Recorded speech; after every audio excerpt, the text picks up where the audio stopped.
నేను ఈ జర్నలిజం ఫీల్డ్‌లోకి రాకముందు కాలేజీలు, స్కూళ్ళల్లో చదివేటప్పుడు మా బంధువులిళ్ళకి సెలవులప్పుడు ఆహ్, వెళ్తూ ఉంటాం. ఇప్పుడైతే ఫిబ్రవరి కల్లా పెట్టేస్తున్నారు బడ్జెట్. అప్పట్లో ఏప్రిల్, మేలలో పెట్టేవాళ్ళు. అంటే మా ఎగ్జామ్స్ అయిపోతే అప్పుడు బంధువులిళ్ళకి అటు మేనమామల దగ్గరికెళ్తేనో, లేకపోతే బాబాయిల దగ్గరికెళ్తానో ఇట్లాంటి సందర్భంలో పెదనాన్నోళ్ళ దగ్గరికెళ్ళినప్పుడు, పెద్దమ్మోళ్ళ దగ్గరికెళ్ళినప్పుడు అట్లాగా వాళ్ళిళ్ళ దగ్గర ఆళ్ళలో చాలామంది వ్యాపారాలు చేస్తునేవాళ్ళుంటారు. అక్కడికి వెళ్ళినప్పుడు వినేవాళ్ళం. ఏది బడ్జెట్‌కి సంబంధించి వింటూ, ఆ తర్వాత పెరిగే క్రమంలో దాని మీద బాగా అవగాహన పెంచుకున్నాను. బడ్జెట్ టైంలో అప్పట్లో ఏంటి ధర పెరుగుదల. సిగరెట్ ధర కంపల్సరీగా పెరుగుతది. మందు ధర కంపల్సరీగా పెరుగుతది. అట్లాగే విలాసవంతమైనటువంటి వస్తువుల ధరలు కంపల్సరీగా పెరుగుతాయి.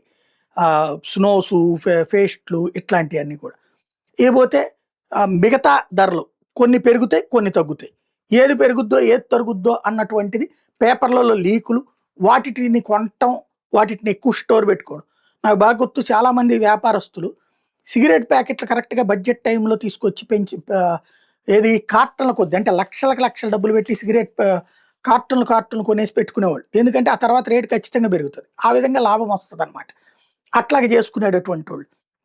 ఇప్పుడసలు మోడీ వచ్చిన తర్వాత బడ్జెట్ అనే దాని గురించి పబ్లిక్‌కి అసలు ఆలోచన లేదు. ఎందుకంటే ధరలన్నీ కూడా జీఎస్టీ కౌన్సిల్‌లో పెడుతున్నారు.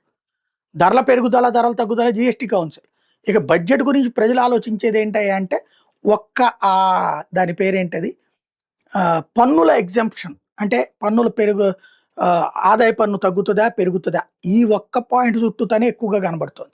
దాంతో పాటు ఇతరత్రా సంస్కరణలు రాష్ట్రాలకి ఎంతెంత వస్తుందని. ఆసక్తి చచ్చిపోయిందనమాట.